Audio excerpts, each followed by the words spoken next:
الحمدللہ وکفا والصلاة والسلام علی من لا نبی بعدہ اما بعد۔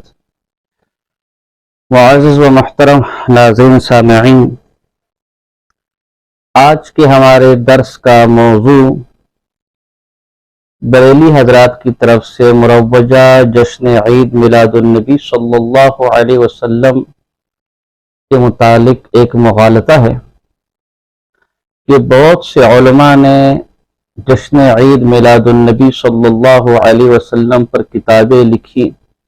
یا اس کا ذکر کیا۔ مثلا علامہ سیوطی رحمہ اللہ کی الحاوی للفتاوی کے اندر اسی طرح اس پر رسالہ موجود ہے۔ اس طرح ملا علی قاری رحمہ اللہ نے میلاد کے جواز پر کتاب لکھی۔ اسی طرح علامہ ابن حجر حیثمی رحمہ اللہ کی نعمت الکبریٰ کا حوالہ پیش کیا جاتا ہے۔ اسی طرح امام جزری رحمہ اللہ کا حوالہ پیش کیا جاتا ہے۔ سبل الہدی والرشاد کے اندر شیخ یوسف صالحی شافعی رحمہ اللہ کا حوالہ پیش کیا جاتا ہے۔ ابو شامہ کا حوالہ پیش کیا جاتا ہے۔ بہرحال کئی علماء ہو سکتے ہیں، اور اس سے پھر یہ مغالطہ دیتے ہیں کہ دیکھو اگر ہمارا یہ مروجہ جشن ناجائز اور بدعت ہوتا تو اس میں علماء اصولی گزارشات جوابات تو بہت تفصیلی میری اس مروجہ جشن عید میلاد النبی صلی اللہ علیہ وسلم پر مستقل کتاب انشاءاللہ جب وہ چھپے گی تو اس میں بہت تفصیل کے ساتھ میں نے ان باتوں کا جواب دیا ہے۔ میں یہاں مختصراً چند اصولی باتیں آپ کے سامنے رکھنا چاہتا ہوں۔ پہلی بات تو یہ ہے کہ یہ میرے پاس مولانا اسماعیل رضا خان صاحب ہیں، ان کی بہت سی کتب میں ہمارے لیے اسماعیلی کا رفظ ہے کہ دیوبندی اسماعیلی، پتہ نہیں اسماعیلی کس نسبت سے کہنا چاہتے ہیں، لیکن بہرحال آپ کے تاج الشریعہ کا نام بھی اسماعیلی تھا، لہذا اگر اسماء کی نسبت سے آپ اسماعیلی کہنا چاہ رہے تو خود آپ اسماعیلی فرقے سے تعلق رکھتے ہیں۔ تو نام ان کا اسماعیل رضا خان تھا، لیکن مشہور یہ تاج الشریعہ علامہ محمد اختر رضا ازہری کے نام سے ہیں۔ اس کی فتاوی تاج الشریعہ کی جلد نمبر 5 ہے اور صفحہ نمبر 315 پر بالکل واضح کر کے بالکل واضح لکھتے کہ ہم حنفی ہیں، ہم پر اپنا مذہب بتانا واجب ہے۔ یعنی ہم چونکہ حنفی ہیں لہذا حنفی ہونے کے ناطے ہم حنفی مذہب بتائیں گے۔ تو حنفی مذہب حنفی فقہا نے اپنی کتب فقہ کے اندر مصرحہ اور واضح کر کے لکھا ہوا ہے، لہذا جو حوالے آپ دے رہے ان میں سے اکثر حنفی ہیں، اکا دکا جو حنفی ہیں انہوں نے بھی جو کتابیں لکھی ان کی کتابیں فقہ حنفی کی کتابیں نہیں ہیں، اور نہ وہ ان فقہا میں شمار کیے جاتے کہ جن کا فتویٰ ہمارے لیے حجت ہو۔ لہٰذا اگر آپ باقی حنفی ہیں تو فقہ حنفی کے اندر اس باب میں جو مذہب بتایا گیا ہے کہ ربیع اول کے اندر 12 تاریخ کو فقہ حنفی کی روشنی میں ہم نے کیا کرنا ہے یا ہمارے فقہا نے کیا کیا، یا امام ابو حنیفہ، امام یوسف، امام محمد، امام ظفر الاخر نے کیا کیا، اور ان کے مقلدین پر ان مہینوں میں کیا اعمال واجب ہے، اگر کسی میں جرت ہے تو اسے پیش کرے، لیکن ظاہر سی باتیں قیامت تک نہیں ہو سکتا۔ محض کسی موضوع پر یا کسی عنوان پر کتاب لکھ لینا یہ ہمارے لیے حجت نہیں ہے حنفیوں کے لیے بقول علامہ تاج الشریعہ، بلکہ یہ مولانا احمد رضا خان صاحب بریلی، نواب احمد رضا خان صاحب بریلی جو کہ اس جماعت کے بانی ہیں، جنہوں نے اس جماعت بریلی کو قائم کیا، ان کے یہ ملفوظات ہیں جو ان کے بیٹے نے جمع کیا، اور میرے پاس فرید بک سٹال والے ہیں، اس کا حصہ 2 میں وہ تو یہاں تک کہتے کہ ہم حنفی ہیں نہ کہ یوسفی و شیبانی۔ مثل اول اور مثل ثانی کے بارے میں کے سامنے بحث ہوئی تو انہوں نے کہا ہم حنفی ہیں، امام ابو حنیفہ نے جو مسئلہ بیان کیا ہوگا ہم پر وہ واجب ہوگا، اس پر عمل واجب ہوگا، اس کے علاوہ کسی کا فتویٰ ہمارے لیے حجت نہیں ہے۔ تو اگر امام ابو حنیفہ رحمہ اللہ نے اس مروجہ میلاد کے بارے میں کچھ لکھا ہو تو بڑی نوازش ہوگی، وہ آپ پیش کریں۔ اس طرح میرے پاس کتاب ہے نمازی کے پاس باواز ذکر جائز ہے یا نہیں، اس پر ان کے کئی علماء کے مفتی غلام سرور اور جناب جی اس کے صاحب مفتی گل احمد خان، ڈاکٹر محمد اشرف آصف جلالی صاحبزادہ، ابو الخیر آزاد اور یہ علامہ سعید اسد سمیت کئی علماء کے تقریزات اس کو پر۔ اس کے صفحہ نمبر 38 پر لکھتے ہیں کہ ہم احناف ہیں، احناف کے یہ مناسب نہیں ہے کہ وہ ڈائریکٹ قرآن و حدیث سے استدلال کرے، یہ غیر مقلدانہ روش ہے۔ لہذا اولاً تو وہ بریلی حضرات جو عید میلاد النبی پر ڈائریکٹ قرآن و حدیث سے استدلال کرتے اپنے ان علماء کے فتاوی کی روشنی میں وہ غیر مقلد ہے۔ بلکہ آگے کیا لکھتے ہیں، کہتے ہمارا یہ منصب ہے نہ ہم اس کے اہل فقہ کی کتابوں کو چھوڑ کر براہ راست قرآن و حدیث سے استدلال غیر مقلدانہ روش ہے، کیونکہ فقہاء کرام کی مخالفت غیر مقلد کرتے ہیں. یعنی فقہ کی کتابوں کو نہیں چھوڑیں گے، فقہ کی کتابوں کو چھوڑنا یہ غیر مقلدانہ روش ہے. تو اگر میلاد واقعی کوئی مستحب عمل ہے یا سنت ہے یا واجب ہے یا فرض ہے تو ہم احناف ہیں، ہمارے فقہ کی کتابوں میں چیزیں لکھی ہوئی، فقہ کی کتابیں آپ ہمارے سامنے پیش کریں. یہ جو آپ پیش کر رہے ہیں یہ فقہ کی کتابیں نہیں ہیں، نہ ان کتابوں کو ماننا حجت ہے. بلکہ آپ کو ایک عجیب و غریب بات بتاؤں، یہ میرے پاس مولانا منظور اوجھانوی صاحب، جن کو یہ اپنے حکیم الامت مفتی احمد یار نعیمی کہتے ہیں، گجرات کے ہیں، ان کی مشہور زمانہ کتاب جاء الحق ضیاء القرآن پبلیکیشن ہے میرے پاس، اور اس کا صفحہ نمبر 484 ہے. صفحہ نمبر 484 پہ لکھتے ہیں کہ حدیث کا ضعیف ہو جانا غیر مقلدوں کے لیے قیامت ہے، کیونکہ ان کے مذہب کا دار و مدار ان روایتوں پر ہی ہے.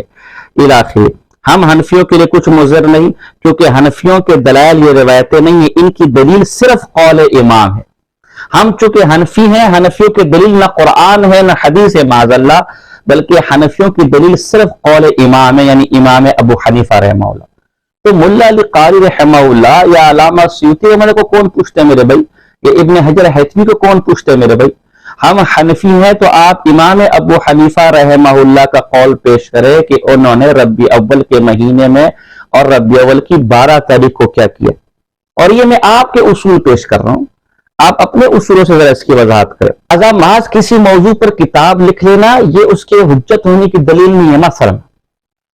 یہی ملا علی قاری رحمہ اللہ ہے جن کی کتاب کو بڑے ذوق اور شوق سے پیش کیا جاتا ہے میلاد کے جواز پر. حالانکہ انہی ملا علی قاری نے پوری کتاب معتقد ابی حنیفہ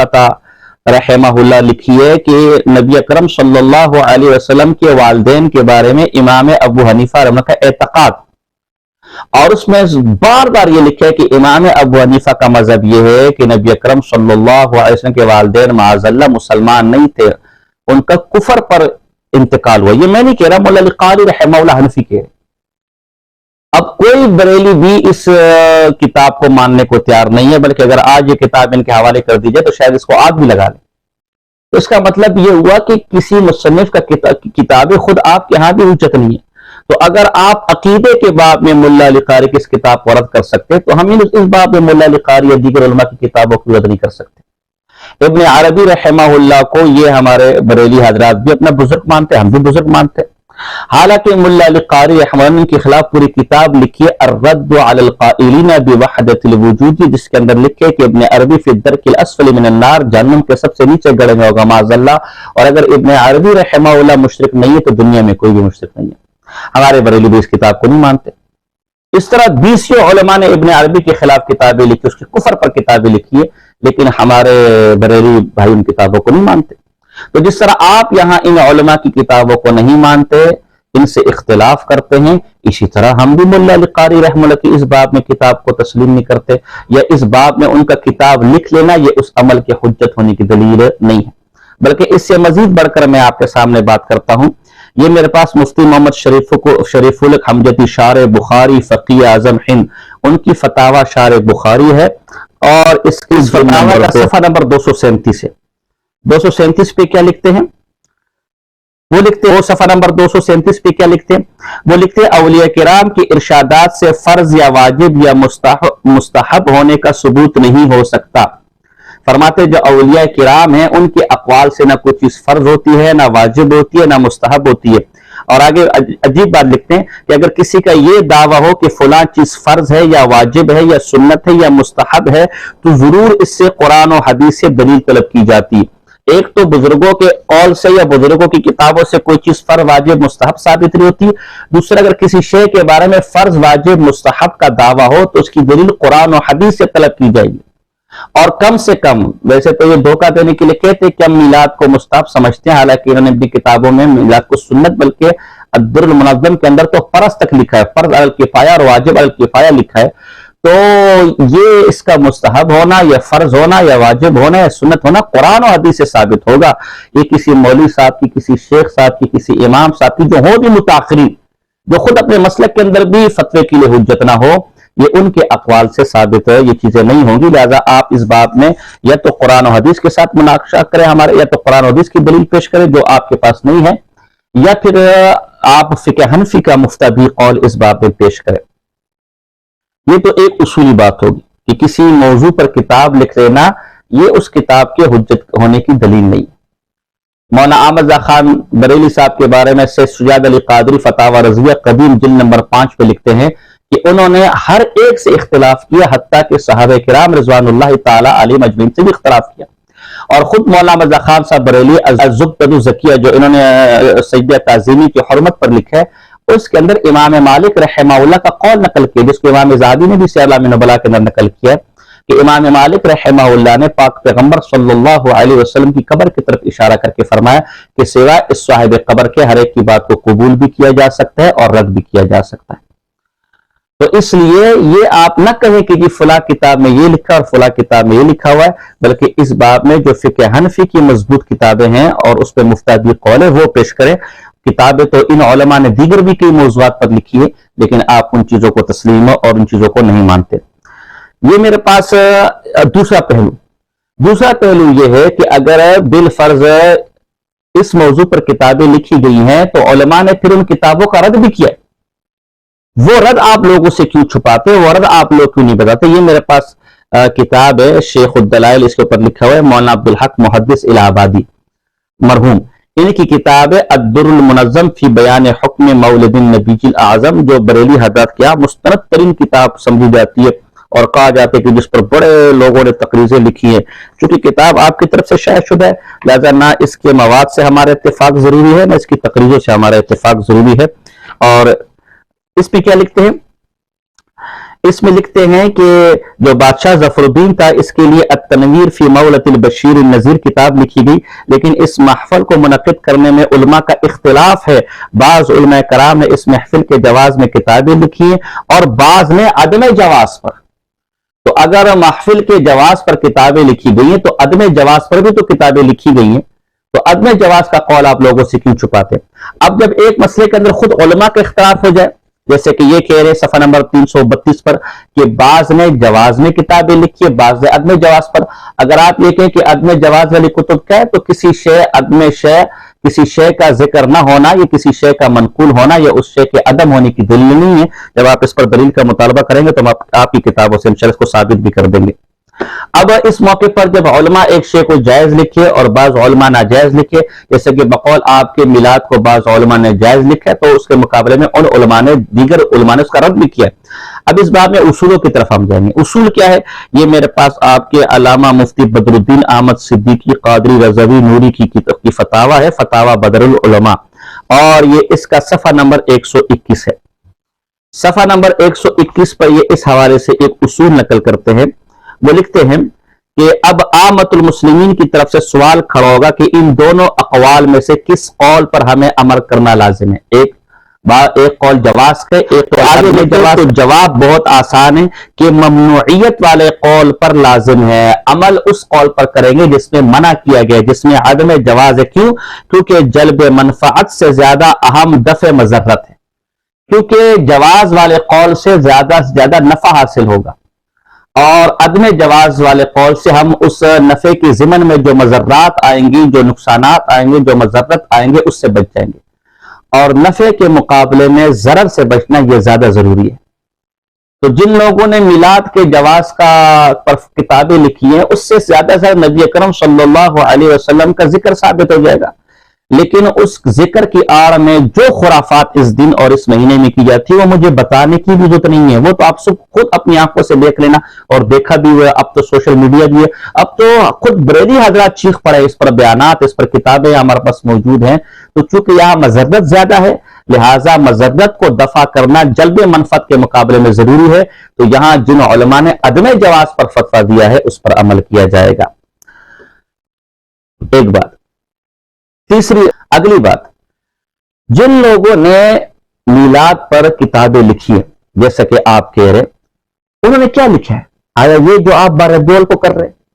یہ جو جلوس، یہ جو تماشے اور یہ جو بینڈ باجے، یہ جو خرافات، یہ جو جھنڈیاں اور جو کیک اور یہ جو روڈوں کو بند کرنا، لوگوں کو تکلیفیں دینا اور یہ اہل سنت والجماعت کے مسجدوں کے باہر کھڑے کر، مدرسوں کے باہر کھڑے کر نعرے بازیاں کرنا اور یہ میلاد کے جلسے میں بجائے حضور علیہ السلام کا ذکر کرنا، اہل سنت والجماعت کو گالیاں دینا، کیا انہوں نے اس کے جواز پر کتاب لکھی؟ نہیں۔ آئیے ذرا کہ ان لوگ کے یہاں میلاد کسے کہا جاتا تھا، یہ پھر میرے پاس کتاب الدر المنظم ہے اور اس کا صفحہ نمبر 333 ہے۔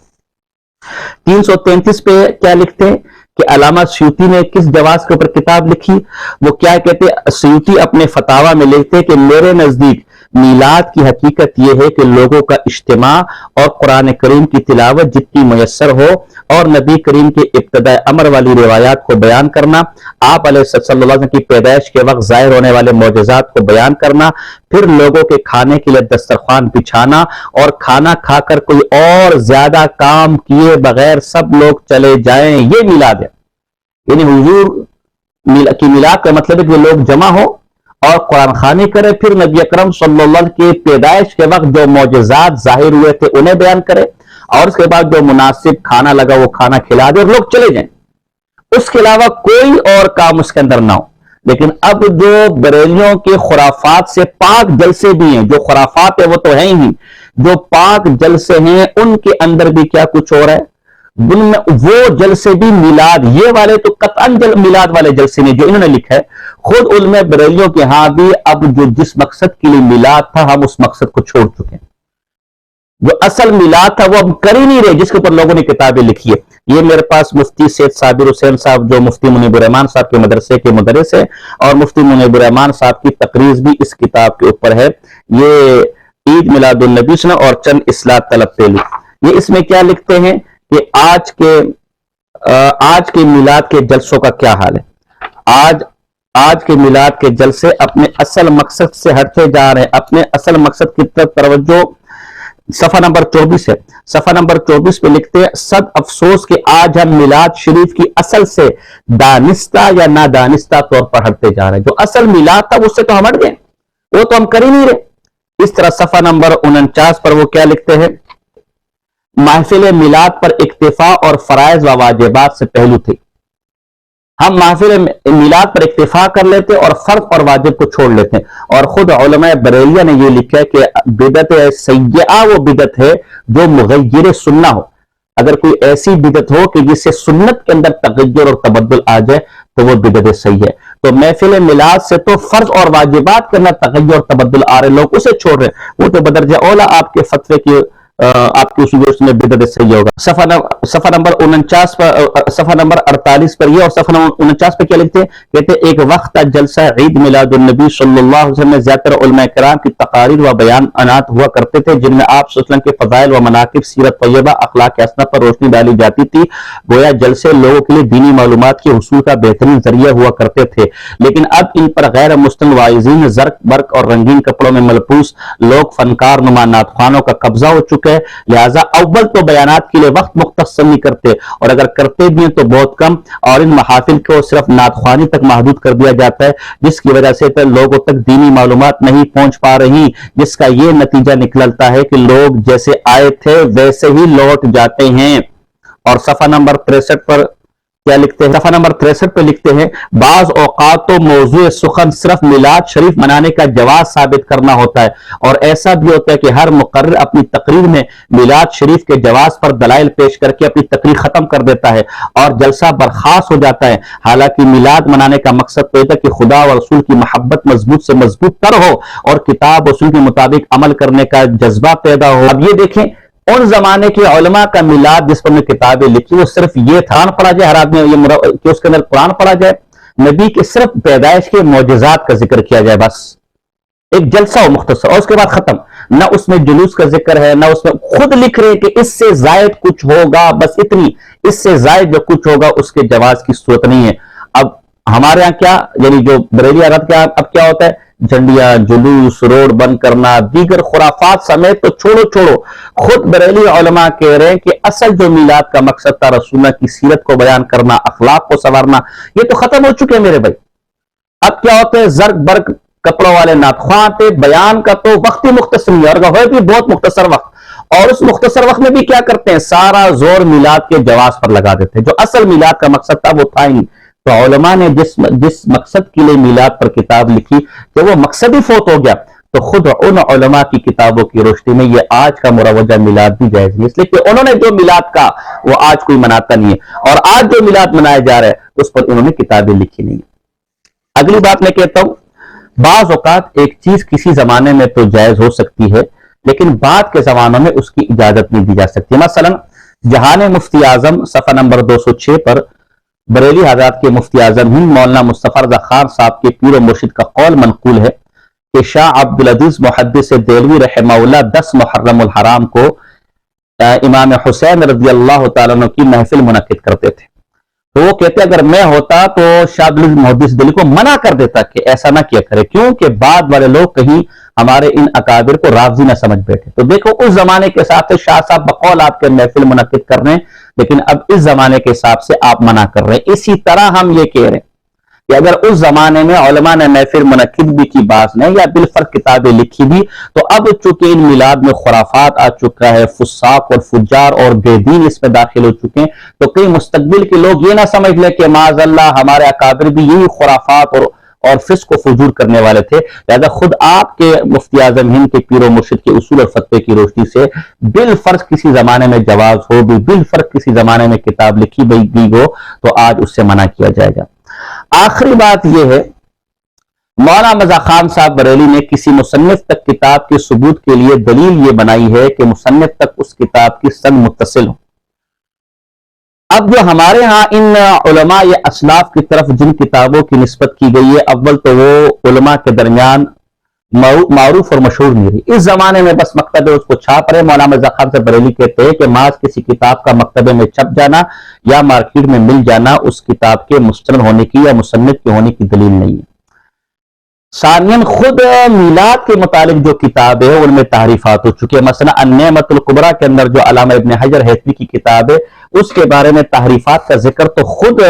اس کتاب میں بھی ذکر ہے، اور البرہان کے نام سے جو حیدرآباد سے ہمارے بریلی حضرت رسالہ شائع کرتے اس کے اندر بھی عبدالحکیم شرف قادری کا مضمون موجود ہے کہ ابن حجر ہیثمی کے نام پر جو کتاب اس وقت مارکیٹ میں مل رہی ہے وہ جعلی کتاب ہے۔ تو خود بریلی حضرات نے اس کی میلاد کے بارے میں، کتابوں کے بارے میں، نعمت الکبریٰ کے بارے میں کہا کہ اس میں خرافات ہیں، جعلی روایات، اور یہ جعلی کتاب ہے۔ اس کے باوجود وہ جعلی کتاب چھپ بھی رہی ہے اور بریلی علماء اس سے میلاد کے جواز پر دلیل دے بھی رہے۔ اسی طرح ہم کہتے ہیں کہ ملا علی قاری رحمہ اللہ یا دیگر علماء کی جو کتابیں ہیں وہ جو چھپی ہوئی اس وقت ہے اس میں بھی احتمال ہو سکتا ہے کہ وہ جعلی کتابیں ہوں یا اس میں تحریفات کی گئی ہوں، لہذا کتابیں حجت نہیں ہے۔ لیکن یہ آخری جواب ہے، تو خلاصہ کلام یہ نکلا کہ اولاً تو آپ فقہ حنفی کو پیش کریں، کتاب کو پیش نہ کریں۔ کتاب کسی چیز کے جواز کی دلیل نہیں ہے، فقہ حنفی کو پیش کریں۔ نمبر 2، اگر جواز پر کتابیں لکھی گئی ہے تو عدم جواز پر بھی کتابیں لکھی گئی ہیں، اور جب جواز اور عدم جواز جمع ہو جائے تو آپ کا اصول یہ کہ عدم جواز کو ترجیح دی جائے گی۔ اور نمبر 3، اس زمانے کے حساب سے جو کتابیں لکھی گئی ہے اور جس میلاد کا اس کے اندر ذکر کیا گیا وہ ایک میلاد کی مجلس کی آج کے زمانے میں اس جیسی نہیں پائی جاتی۔ میرا چیلنج ہے یہ کہ وہ جو جس میلاد کو علامہ سیوطی نے لکھے جو ہم نے حوالہ پیش کیا، صحیح ثبوتوں کے ساتھ اس جیسا میلاد ہمیں بتایا جائے کہ کہاں ہوتا ہے۔ اور اگر بالفرق اس زمانے میں میلاد کا جواز تھا بھی تو جہان مفتی اعظم کے حوالے کی روشنی میں اس زمانے کے اندر اس کی اجازت نہیں ہوگی۔ اور نمبر 5، میلاد کے جواز پر جو کتب مارکیٹ کے اندر ہے اس کے اندر تحریف، تغیر، تدسیس اور تبدل ہو چکا ہے، لہذا یہ معتبر نہیں اور یہ ہمارے لیے معتبر نہیں۔ ایک آخری میں بات کروں گا، اس موقع پر بریلی حضرات جو وہ بڑے اچھل کر جو ہے نا وہ ویڈیوز دکھاتے ہیں کہ یہ دیکھو فلاں ملک کے اندر جلوس نکل رہا ہے، فلاں ملک کے اندر لوگ اکٹھے ہیں، تو یہ سب کیا بدعتی ہیں؟ یہ سارے مسلمان میلاد کر رہے ہیں۔ تو جواب یہ ہے کہ جب ہم مزارات کی خرافات کے لیے مزارات پر ہونے والے چرسی اور موالیوں کی حرکات پیش کرتے تو کہتے ہمارے لوگ نہیں، وہاں عوام حجت نہیں ہوتی، وہاں چرسی موالی فساق فجار حجت نہیں ہوتے، تو یہاں میلاد کے لیے آپ اس بھیڑ کو حجت کیوں قرار دے رہے ہیں؟ یہ میرے پاس فتاوی شارح بخاری ہے اور اس کا صفحہ نمبر 500 ہے۔ نمبر 500 لکھتے ہیں کہ اول یہ غلط ہے کہ برِ صغیر یا پوری دنیا کے مسلمان یا ان کی غالب اکثریت دیوبندی ہے، بحمدہ تبارک و تعالی آج بھی سنی بریلی الاخری، اور اگر یہ مان بھی لیا جائے تو اس سے یہ نہیں لازم آتا کہ دیوبندیوں کی کفری عبارت نہیں، جیسے کہ سیدنا امام احمد بن حنبل رضی اللہ عنہ کے واقعے سے ظاہر ہے کہ ان کے دور میں ان کے ساتھ کوئی نہیں تھا، وہ اکیلے تھے، مگر حق ان کے ساتھ تھا۔ حق و باطل کا معیار عوام کی بھیڑ نہیں، قرآن و حدیث ہے۔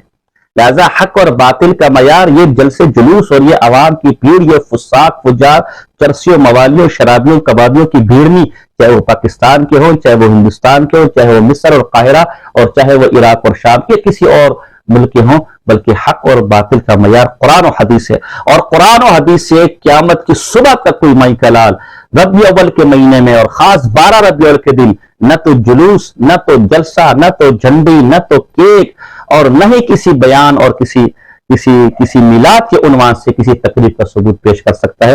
تو یہ مختصر اس حوالے سے میں نے آپ کے سامنے چند معروضات پیش کرنی تھی۔ اللہ پاک سے دعا ہے کہ اللہ پاک ہمیں سیدھے راستے پر قائم و دائم رکھے اور ہمارے فریق مخالف کو سیدھا راستہ دکھلا کر اس طرف ان کی ہدایت فرمائے، آمین۔ وما علینا الا البلاغ المبین۔